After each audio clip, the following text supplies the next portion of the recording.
Welcome back to the 10th week of TNT Tuesdays, and week 10 means map 10, which means redemption.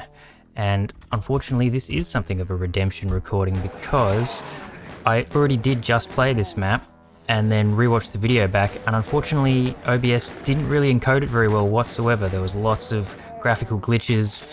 I mean, there's a little bit of lag right there, but I'm pretty sure I've got it all sorted out and it should record much better. I think those lag spikes are actually caused by PrBoom, not OBS. But yeah, so the semi-blind playthrough, I was actually really happy with my commentary and I thought it went really well. I didn't die. I was surprised by all the ambushes, it was fun, but it just isn't really watchable, I don't think. So I'm doing it again. But to try and make up for it, oh my god, let me out of here. I looked up a little bit of stuff about the map on Doom World. So this was by Mustaine, who's a pretty famous, mapper. Possibly the next most famous of the final Doom mappers besides the Casali brothers. And I'm not surprised because he's held in very high regard. And this is a tech base, Redemption, map 10. And the detailing on it is way ahead of its time. So I said that about Stronghold. This is an excellent follow-up to Stronghold in my opinion. It is a really cool tech base. And I really like this run of maps from map 7 through to map sort of maybe 14 in fact. The next map I remember having poor memories of is map 15, Dead Zone. And okay, that ambush starts now if you grab the Mega Armor, but that is fine, we will just let that happen.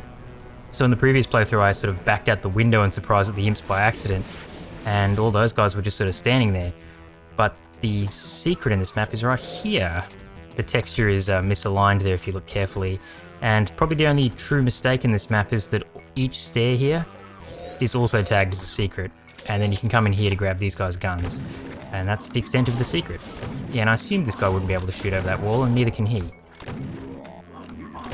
So the only slight flaw in this map is the poor tagging of the secret, but hey, I found it in the semi-blind playthrough because the texture is misaligned and it was pretty obvious. I love that about IWAD secrets, they're usually pretty obvious.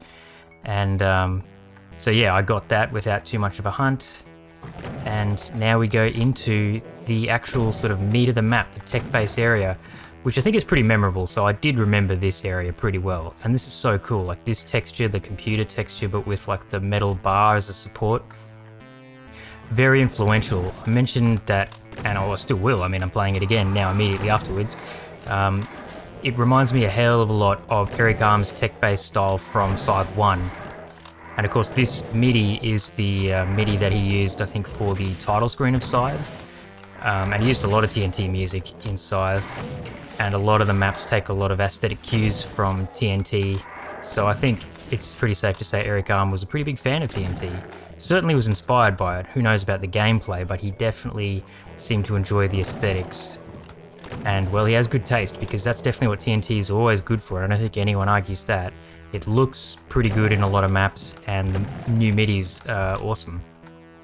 Now I'm going to see if I can do this room a bit differently. I played it slow before because I was sort of semi-blind. And when I say semi-blind, it's because I mean that, like, I sort of remembered some rooms, like that there was this outdoor area and so on, and that Cacodemons come in here, but I didn't remember it very much. But of course now I've just practiced it, didn't die, it wasn't that hard, so I'm going to try something else.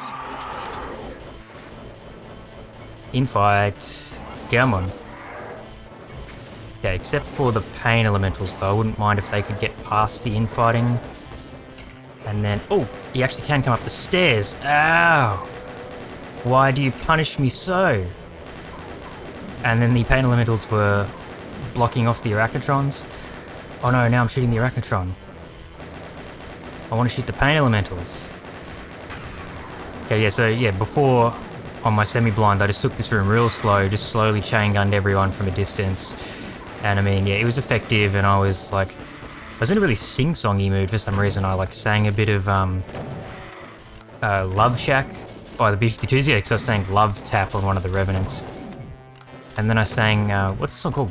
Getting Better from Sgt. Pepper's by the Beatles. Because I was saying, it can't get no worse. So there you go, I've sung the same songs again now. Yeah, you get a low cell, so who cares? And well, that room was easy. And now we get a lot of cells here, but there are these couple of cacodemons who will wake up and get in here. And yeah, I remembered this part of this room. I remembered the cacodemons, but I totally forgot about the sneaky revenants and pain elementals. But yeah, I really like this is sort of like a little homage looking thing. It calls back to the architecture of E1M1 where you get the armor at the very start. And just, yeah, I mean, Tom Mustaine's architecture here. Tech base with like the metal columns and using these sort of episode 1 Knee Deep in the Dead style textures, but with like the computer stuff as well. Oh yeah, and then there is going to be a monster spawner here. I forgot, so there you go. Partially semi-blind still, I guess you could say, because I forgot about this. The Baron really needs to die. There we go. And yeah, there's no more big guys other than the Barons, so we'll just methodically get rid of these guys. I can't remember how many kills it's meant to be, maybe a couple more. We'll just let that happen and go outside in the meantime. Knew there'd be more. 2 more. Okay, I think that was about right, 72 kills. And now there is actually a bit of an ambush here. So obviously these guys, but yeah, there's also a bunch of hit scanners in the corners. Wouldn't mind trying to provoke infighting. Probably wasn't worth it. Actually, I should have just come around here to provoke infighting, right?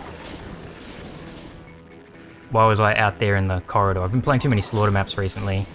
There's a little bit of a hint for you all. I have been playing some much tougher stuff, some slaughter maps. Oh, the chain gunner won against the Mancubus. Crazy. Well, what do you think about this guy? Come on, you reckon he can take 2?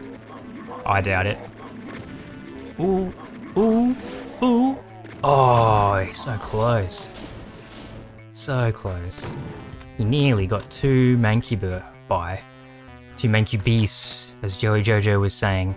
Fat shaming them. They're not that Mancubis. They're just Mancu big boned. Okay, and now with the red key, I've got to go to the red key switch. Oh yeah, and there's another little ambush here, which surprised me last time, but I'm not going to let it surprise me now because my health isn't amazing. I'm probably only 52% happy with my health, now 77% happy with it. And yeah, there's a red switch up here that must be pressed. And it's kind of cool that the way this map works is rather than pressing, the red door, and then just as you walk through here, these red bars come down to allow you to go through, almost as if you're sort of like, okay, you've passed the security check. And I like the way it doesn't make you backtrack. Like, this map doesn't do all that backtracking stuff that some other TNT maps do. I suppose other than going to the red switch, but then there's always a ambush of some kind or a monster closet that opens up to keep you fighting and keep you moving. Tom Mustaine showing off a little bit more awareness of gameplay or game design, I should say, compared to some of the other mappers in TNT. But there we go, there's Redemption, a Redemption recording of it. Sorry that it wasn't semi-blind, because I know everyone likes those. I prefer that. I preferred my previous recording, but OBS shat itself on me, I'm afraid. Hopefully this one's fixed. I'm pretty sure it is. I changed some settings and updated my graphics drivers and stuff like that. Seems fine now, and it was completely fine. I don't know what went wrong at all. This is a new computer, so I'll just do a little bit more diligence before recording in the future and just make sure that everything's working fine before launching into it. Oh yeah, and the rating system. Thumbs up. Definitely. This is definitely a thumbs up. This is a great map. A really good follow-up to Stronghold, like I said. Cool design, good gameplay, just fun to smash through. It's interesting this is map 10 though. I think it could have actually come a bit earlier in the set, and maybe something like map 7 could have been moved up to this slot or something. You know, the progression overall in TNT is a bit strange in that regard. But yeah, definite thumbs up. TNT is 9 out of 10 now. And like I was saying earlier, I think this run of maps between map, all the way up pretty much to map 14 with the possible exception of map 8, as discussed. They're all good maps, I think, if I remember correctly. We'll see. Still got 11, 12, 13 and 14 to go. But 15 is dead zone, and that's where I think I remember being kind of like, But we'll see. Redemption, thumbs up. 9 out of 10 TNT. TNT Tuesday coming at you again next Tuesday. Peace.